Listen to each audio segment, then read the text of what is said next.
नमस्कार दोस्तों। अमेरिका के नवनिर्वाचित राष्ट्रपति डोनाल्ड ट्रंप 20 जनवरी को अमेरिका के 47वें राष्ट्रपति पद की शपथ ले चुके हैं। इस प्रोग्राम में भारत के विदेश मंत्री डॉक्टर एस जयशंकर साहब भी पहुंचे थे। भारत के प्रधानमंत्री पीएम मोदी ने भी बधाई दी है इनके नए कार्यकाल के लेके। तो चर्चा इस बात की हो रही है कि जो ट्रंप हैं इनके वापसी से पाकिस्तान और बांग्लादेश पर किस प्रकार का दबाव होगा और भारत के साथ जो टैरिफ है ये किस तरीके का खतरा उत्पन्न होगा और भारत के पर यह भी असर पड़ेगा कि जो अमेरिका का जो H1B वीजा मिलता है इसको लेकर भी बात हो रही थी। चुनाव प्रचार के दौरान भी ये कई बार उसकी चर्चा कर चुके हैं। तो बात है कि जब 2019 में जब डोनाल्ड ट्रंप अमेरिका के राष्ट्रपति थे अपने पहले कार्यकाल के दौरान, उस समय भारत के प्रधानमंत्री मोदी और इनके काफी अच्छे रिश्ते थे। इसको लेकर अमेरिका के पीएम मोदी के सम्मान में टेक्सास स्टेट के ह्यूस्टन में हाउडी मोदी प्रोग्राम जो डोनाल्ड ट्रंप है ये कर चुके हैं।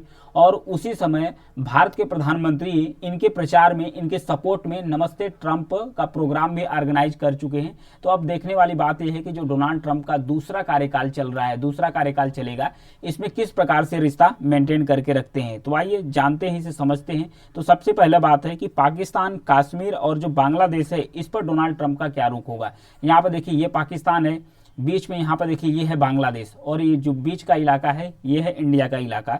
ट्रंप अपने पहले कार्यकाल के दौरान उन्होंने कहा था कि पाकिस्तान के साथ हम अच्छे रिश्ता मेंटेन करेंगे, लेकिन पाकिस्तान को करना क्या होगा, पाकिस्तान को अपने यहाँ से जो टेररिस्ट है उसको प्रमोट करना बंद करना होगा, आतंकवाद को प्रमोट करना बंद करना होगा पाकिस्तान को, तब हम पाकिस्तान के साथ बेहतर रिश्ता मेंटेन करके चलेंगे। और बांग्लादेश पर भी बोल चुके हैं। बांग्लादेश पर जब तख्ता पलट हुआ था उस पर हिंदुओं पर जो क्रैकडाउन हो रहा था बांग्लादेश के अंदर से, वहां भी डोनाल्ड ट्रंप के द्वारा बोला जा चुका है। वो कहे थे कि जो डोनाल्ड ट्रंप ने कहा था कि बांग्लादेश के अंदर जो हिंदुओं पर हो रहा है अत्याचार, उस पर अमेरिका की जो वर्तमान सरकार, जो बाइडेन की सरकार है, वो ध्यान नहीं दे रही है, हम आएंगे तो उस पर ध्यान देंगे। अब फिर बात आती है 2019 में। जब 2019 में अमेरिका के राष्ट्रपति थे डोनाल्ड ट्रंप, जब ट्रंप अमेरिका के राष्ट्रपति थे उस दौरान 2019 में भारत ने जम्मू कश्मीर का जो स्पेशल स्टेटस था, जो आर्टिकल 370 था, इसे रिमूव कर दिया था। तो भारत का जो जम्मू कश्मीर है ये दो हिस्सों में कन्वर्ट हो गया, दो हिस्सों में बट गया। भारत इसे 2019 में दो हिस्से में बांट दिया, मतलब कि एक केंद्र शासित प्रदेश हो गया लद्दाख, एक हो गया जम्मू कश्मीर, दो केंद्र शासित प्रदेशों में डिवाइड कर दिया। तब अमेरिका के राष्ट्रपति डोनाल्ड ट्रंप से पूछा गया, जब विरोध पाकिस्तान के द्वारा विरोध भी किया गया, तो अमेरिका के राष्ट्रपति डोनाल्ड ट्रंप ने कहा कि ये भारत का इंटरनल मैटर है, हम इस पर इंटरफेयर नहीं कर सकते, हम इस पर हस्तक्षेप नहीं कर सकते। उस समय अमेरिका के राष्ट्रपति के द्वारा बोला गया था। अब बात आती है कि भारत और यूएस यानी जो अमेरिका है इसके बीच जो सैन्य है, ये सैन्य मजबूती किस स्तर पर है।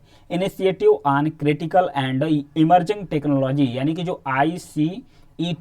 आईसीईटी और अमेरिका का जो MQ-9 ड्रोन है, MQ-9 रीपर ड्रोन है, ये जैसे इससे संबंधित जो रक्षा सौदा हुआ है वो भारत और अमेरिका के साथ हुआ है। रिश्ते काफ़ी मजबूत भी हो चुके हैं। अब बात यह है कि ट्रंप की वापसी के बाद भारत और अमेरिका के बीच जो रक्षा संबंध है और भी बेहतर होने की संभावना है। डोनाल्ड ट्रंप ने अपने पहले कार्यकाल के दौरान भारत, अमेरिका, जापान और ऑस्ट्रेलिया के साथ मिलकर इंडो पैसिफिक क्षेत्र के सुरक्षा के लिए क्वाड का गठन किए थे। मतलब क्वाड को और भी मजबूत बनाया गया था। क्वाड है क्या, बेसिकली 4 देशों का समूह है, जिसमें शामिल कौन कौन से है, जापान है और इसके बाद यूएसए यानी अमेरिका है, ऑस्ट्रेलिया है और उसके बाद भारत है, इंडिया है। ये 4 देश मिलकर इंडो पैसिफिक यानी कि जो यहाँ पर हिंद महासागर और प्रशांत महासागर का जो सटा हुआ इलाका है, इस पर जो चाइना का है दबदबा काफ़ी ज़्यादा बढ़ता चला जा रहा है। चाइना को काउंटर करने के लिए चारों देश एक साथ इकट्ठा हुए हैं ताकि चाइना का जो दबदबा है इंडो पैसिफिक रीजन में बढ़े ना।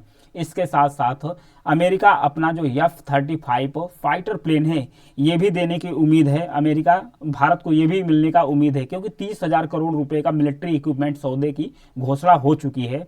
जब जो बाइडेन थे तभी बाइडेन के कार्यकाल में पनडुब्बी ड्रोन समझौते को अंतिम रूप भी दिया गया था। भारत के साथ साथ F-35 फाइटर जेट को लेकर अभी डील है कि संभावना हो कि इसकी भी डील आसानी से हो सकती है। इससे पहले जानते हैं क्वाड के बारे में, थोड़ा सा और डिटेल से जानते हैं। क्वाड्स बेसिकली 4 देशों का गठबंधन है, जिसमें भारत, अमेरिका, ऑस्ट्रेलिया और जापान 4 देश शामिल है। इसका गठन हुआ था 2007 में। 2007 में इसका गठन हुआ था। फिर 2017 के बाद से ये फिर से एक्टिव होना शुरू हो गया। क्वाड के गठन का मकसद था हिंद प्रशांत क्षेत्र यानी कि जो इंडो पैसिफिक रीजन है उसमें जो चीन का दबदबा बढ़ रहा था, कंटिन्यूअसली चीन का जो दबदबा बढ़ रहा था उस पर काउंटर करने की, उसे अंकुश लगाने के लिए जो क्वाड है इसका गठन हुआ था। क्वाड देशों का उद्देश्य है हिंद प्रशांत क्षेत्र और इसके देशों को जो चीनी दखल है उससे बचाना, मतलब चीन का जो इंटरफेयर कंटिन्यूअस बढ़ रहा था उससे बचाना। अब बात आती है भारत का जो टैरिफ वार चल रहा है अमेरिका के साथ, उस पर बात करते हैं। ट्रंप का व्हाइट हाउस में वापसी से भारत का जो एक्सपोर्ट है यानी कि भारत जो निर्यात करता है इस पर असर पड़ने वाला है। ट्रंप अमेरिकी प्रोडक्ट पर हाई टैरिफ लगाने को लेकर भारत को कई बार भारत की आलोचना भी कर चुके हैं।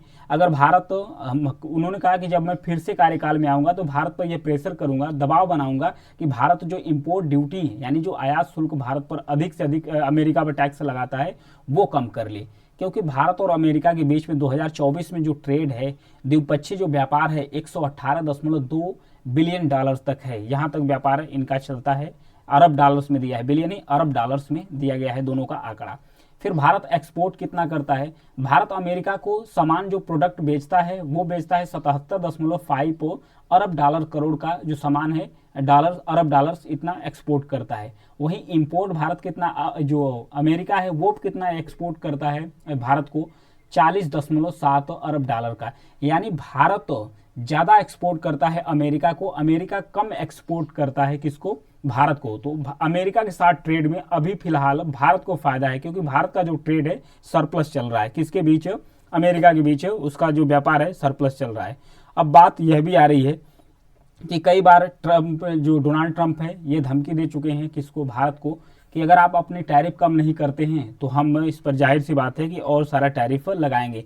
इससे पहले जो ब्रिक्स की मीटिंग चल रही थी, ब्रिक्स का मेंबर कंट्री है कौन? भारत भी मेंबर कंट्री है। तो ब्रिक्स देशों का जब समिट हुआ था तो ब्रिक्स देश में चर्चा हो रही थी कि एक नई करेंसी लाया जाएगा, एक नई करेंसी लाई जाएगी, ब्रिक्स की करेंसी, एक नया करेंसी लाया जाएगा जो डॉलर को मतलब डी डॉलराइज कर दे, डॉलर को बदले में हो। तो इसको लेकर डोनाल्ड ट्रंप ने सीधा कह चुके हैं, इन्होंने कहा कि अगर डॉलर को रिप्लेस करने की कोशिश की गई, ब्रिक्स की कोई नई करेंसी आई तो ब्रिक्स के सभी देशों पर हम 100% तक टैरिफ लगा देंगे। अमेरिका से किसी प्रकार का व्यापार जो होगा वो करना मुश्किल हो जाएगा। तो हालांकि जो करेंसी है, ब्रिक्स की करेंसी है, इस पर बहुत ज़्यादा चर्चा नहीं हो रही है। अभी ये सब मैटर शांत बक्से में डाला गया है कि अभी तक इस पर कोई बात नहीं होगी। अब आते हैं जो H1B वीज़ा है, इस पर चले जाते हैं। ट्रंप अपने पहले कार्यकाल में H1B वीज़ा को लेकर नियमों में काफ़ी बदलाव किए थे। वे दूसरे देशों से आने वाले जितने भी वर्क हैं उन पर कई शर्तें लगाई थी। इसके वजह से ट्रंप के पहले कार्यकाल में जो H1B वीज़ा है, इसको आवेदन करने वालों की जो संख्या है, इसमें बहुत लोगों का जो आवेदन है ये रिजेक्ट हो गया था। अब जान लेते हैं कि जो H1B वीज़ा है यह है क्या। यह एक नॉन इमिग्रेंट वीज़ा है। यह वीज़ा स्पेशल टेक्निकल स्किल वाले पदों पर विदेशी पेशेवरों को नियुक्ति करने की अनुमति देता है। जैसे IT सेक्टर्स में IT प्रोफेशनल हो गए, आर्किटेक्चर्स हो गए, हेल्थ जैसे प्रोफेशनल हो गए, इन लोगों के लिए H1B वीज़ा जारी किया जाता है। अमेरिका हर साल 65,000 लोगों को जो H1B वीज़ा है वो जारी करता है। इसकी जो समय सीमा है 3 साल के लिए है। इसको फिर से रिन्यूअल कर दिया जाता है, रिन्यूअल 3 साल के लिए और कर दिया जाता है। तो इनडायरेक्टली डायरेक्टली मिलाकर 6 साल तक इस वीज़ा का इस्तेमाल आसानी से किया जा सकता है। बात आती है 2023 की। 2023 में क्या हुआ था? करीब 3.86 लगभग 4 लाख अप्रवासियों को H1B वीज़ा दिया गया था, जिसमें से 2.79 लगभग पौने 3 लाख भारतीय थे जो H1B वीज़ा का मतलब लाभ उठाए थे। यदि H1B वीज़ा पर पाबंदियां अमेरिका के द्वारा लगाई जाती है तो सबसे ज़्यादा इसका जो असर देखने को मिलेगा ये इंडियंस पर मिलेगा, क्योंकि इंडियन सबसे ज़्यादा H1B वीज़ा का मतलब फ़ायदा उठाते हैं। हालांकि ट्रंप पहले भी कह चुके हैं, मतलब इस बार जो अपना प्रचार कर रहे थे, कह रहे थे कि जो H1B वीज़ा है काफ़ी अच्छा प्रोग्राम है, इसको हम और अच्छे से लागू करेंगे। तो अभी तो संभावना कम है कि मतलब इसे हटाया जाए। अब बात आती है अवैध प्रवासियों को लेकर। अवैध प्रवासियों को लेकर डोनाल्ड ट्रंप अपने दूसरे कार्यकाल के दौरान जो अवैध अप्रवासी हैं उनको सामूहिक तौर पर डिपोर्ट करने का वादा कर चुके हैं। ट्रंप ने कल जो अपना भाषण दिए थे उसमें कहे थे कि अवैध अप्रवासियों को देश से बाहर निकालने की बात वो फिर से दोहराई। ट्रंप ने अवैध रूप से अमेरिका में एंट्री करने वालों को लेकर अभी भी उनका जो रुख है वो काफ़ी सख्त है। अक्टूबर 2022 से सितंबर 2023 के बीच में अमेरिका की जो एजेंसियां हैं वे अवैध रूप से घुसने वाले करीब 97,000 जो अवैध रूप से 97,000 भारतीयों को गिरफ्तार किया था। कहां पर? कनाडा और अमेरिका की बॉर्डर पर। ये कनाडा और अमेरिका का बॉर्डर है, इसी बॉर्डर पर गिरफ्तार किया गया था 97,000 भारतीयों को। फिर इसमें से करीब 3,10,000 भारतीय यूएस कनाडा बॉर्डर पार करके पकड़े गए थे। करीब 41,770 भारतीय यूएस मैक्सिको बॉर्डर पार करके मतलब वहां पर पहुंचे थे। यानी मैक्सिको के बॉर्डर से भी इंडियंस पहुंचे थे और उसके बाद कनाडा के बॉर्डर से भी पहुंचे, दोनों तरफ से पहुंचे थे, जो 97,000 पकड़े गए थे अमेरिका के द्वारा। तो अब बात अवैध प्रवासियों को लेकर अमेरिका सख्त हो चुका है।